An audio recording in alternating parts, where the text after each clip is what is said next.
Welcome, dear listeners, to History with Herodotus, where we embark on a journey through the annals of time, unraveling the mysteries of our collective past.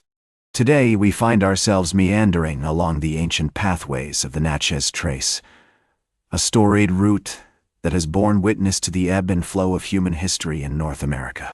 As we delve into the origins of this venerable trail, let us first set the stage for our exploration. The Natchez Trace, a serpentine path that stretches over 450 miles from Nashville, Tennessee, to Natchez, Mississippi, has been a conduit for commerce, culture, and conflict for millennia. To grasp the essence of its earliest history, we must transport ourselves to a time when the whispers of Native American tribes carried on the wind, and the rustle of leaves beneath the feet of intrepid travelers echoed through the primeval forests. Our tale begins around 8,000 years ago, during the Paleo-Indian period, when the first human inhabitants of this region, the ancestors of the modern-day Choctaw, Chickasaw, and Natchez tribes, began to migrate into the area. These early settlers were hunter-gatherers, roaming the forests and woodlands in search of game and edible plants. As they traversed the landscape, they created pathways that would eventually become part of the Natchez Trace. One of the earliest known cultures to inhabit this region was the Hopewell culture, which flourished from around 200 BCE to 500 CE. These skilled craftsmen and traders built elaborate earthen mounds, such as the ones found at the Pinson Mounds in present-day Tennessee, which served as ceremonial centers and burial grounds.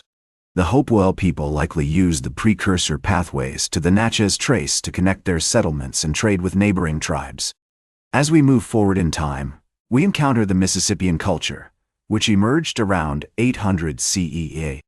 This complex hierarchical society built elaborate earthen pyramids, such as the ones found at Cahokia Mounds in present-day Illinois, and developed a sophisticated system of agriculture, which allowed them to thrive in this fertile landscape.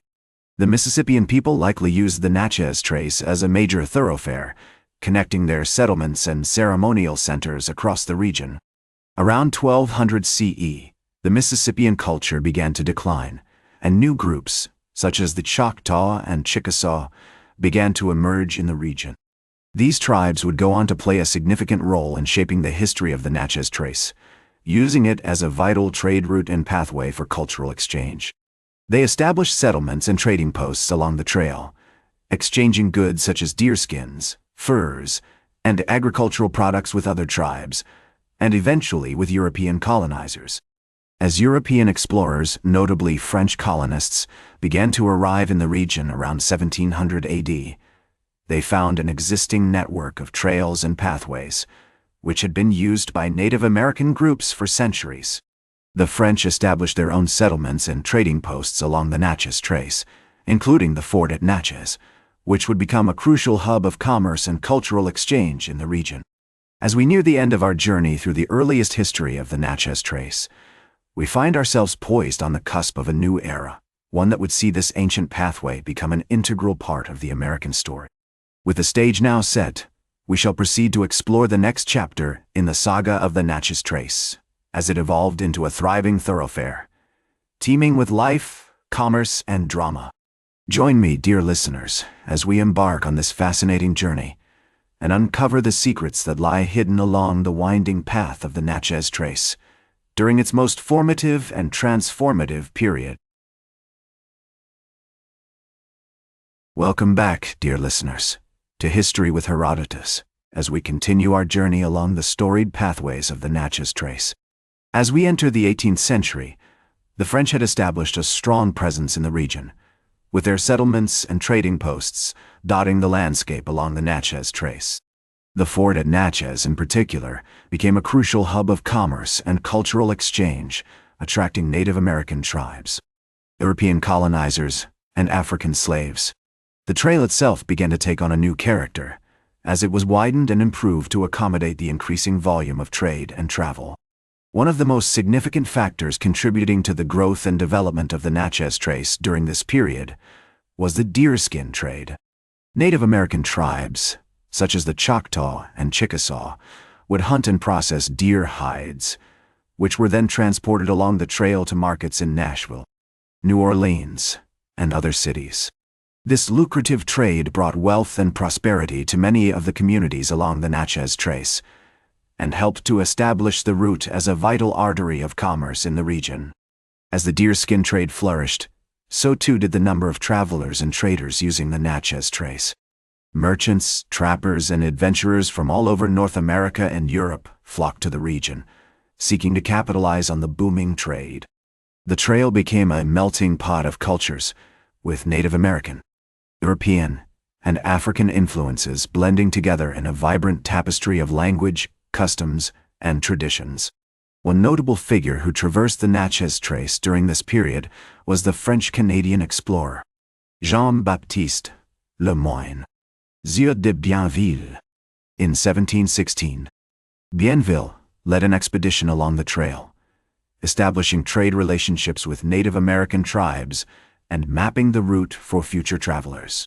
His journey helped to open up the Natchez Trace to further exploration and settlement, paving the way for the growth of cities like Nashville and Natchez. As we explore this period in the history of the Natchez Trace, we are struck by the sheer scale and complexity of the trade networks that developed along the route. From the deerskin traders to the merchants and trappers, thousands of people relied on the Natchez Trace for their livelihoods, creating a thriving economy that stretched from the Appalachian Mountains to the Gulf of Mexico. However, as with all periods of growth and development, there were also challenges and conflicts that arose along the Natchez Trace. Tensions between Native American tribes and European colonizers often simmered just below the surface, while the harsh conditions of the trail itself posed a constant threat to travelers and traders. Despite these challenges, the Natchez Trace continued to thrive, becoming an integral part of the American story and a testament to the ingenuity and resilience of the people who used it. As we near the end of this chapter in the saga of the Natchez Trace, we find ourselves at the height of its influence and power. The trail has become a symbol of the region's rich cultural heritage, a reminder of the complex and often tumultuous history that has shaped the American South. And yet, as with all things, change is on the horizon, and the Natchez Trace is about to enter a new era of transformation and decline. Join me, dear listeners, as we embark on the final leg of our journey and explore the lasting legacy of this storied route in the face of shifting fortunes and changing times. Welcome back, dear listeners, to History with Herodotus, as we conclude our journey along the storied pathways of the Natchez Trace. As the 19th century dawned, the deerskin trade, which had been the lifeblood of the Natchez Trace, began to wane. Overhunting and the introduction of European diseases had decimated deer populations, making it increasingly difficult for Native American tribes to supply the demand for deerskins. Additionally, the rise of cotton as a dominant crop in the region led to an increase in the number of plantations, which in turn led to an influx of enslaved Africans. The Natchez Trace, once a thriving thoroughfare for trade and commerce, began to take on a new character as it became a route for the transportation of enslaved people and goods. One notable event that marked the beginning of the end of the Natchez Trace's era of prosperity was the construction of the Cumberland Road, also known as the National Road, in 1811. This new road, which spanned from Maryland to Illinois, provided a more direct and efficient route for travel and trade, drawing traffic away from the Natchez Trace.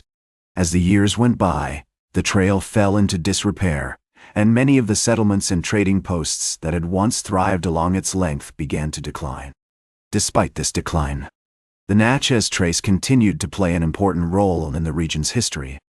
During the War of 1812, the trail was used as a supply route for American troops, and it also served as a conduit for the spread of ideas and cultures between the North and South.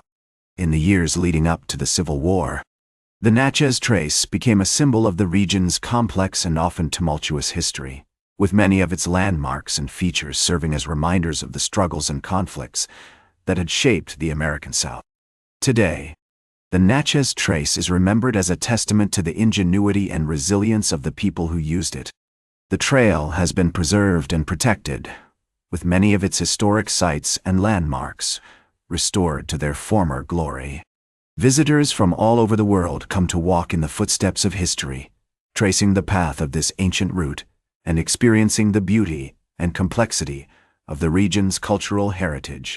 As we conclude our journey along the Natchez Trace, we are reminded that even as things change and decline, they can also leave behind a lasting legacy. The story of this storied route serves as a powerful reminder of the complex and often interconnected nature of human history, and the ways in which our actions and decisions can shape the world around us for generations to come.